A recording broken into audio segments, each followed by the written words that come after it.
Assalamu-Alaikum, you are watching SACH TV. There is massive hype in the media right now about a possible Iran-USA deal being finalized in Pakistan.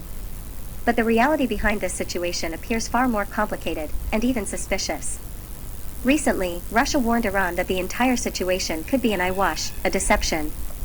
According to them, the United States may be buying time and could launch a military move at any moment. At the same time, Donald Trump has claimed that if a deal with Iran is finalized, he will travel to Islamabad to sign it and bring an end to the conflict. However, this raises serious questions. Because on the other side, Benjamin Netanyahu has repeatedly made it clear that Israel has no intention of stopping the war. In fact, Israeli military leadership has openly stated that preparations for an attack on Iran are ongoing.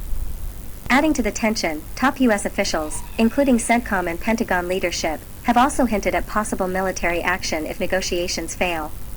Trump has even claimed that Iran is ready to hand over its uranium. But this contradicts Iran's long-standing position.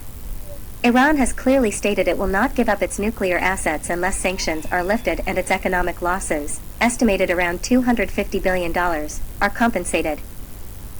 Meanwhile, reports suggest that Gulf countries may be expected to help cover these costs, which creates further uncertainty.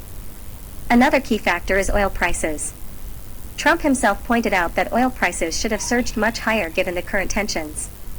This suggests that efforts may be underway to keep markets stable, possibly for strategic or political reasons.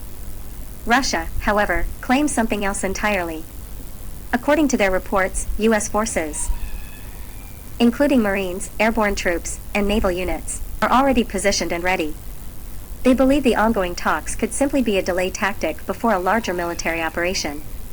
From Iran's perspective, lifting sanctions would be a major victory.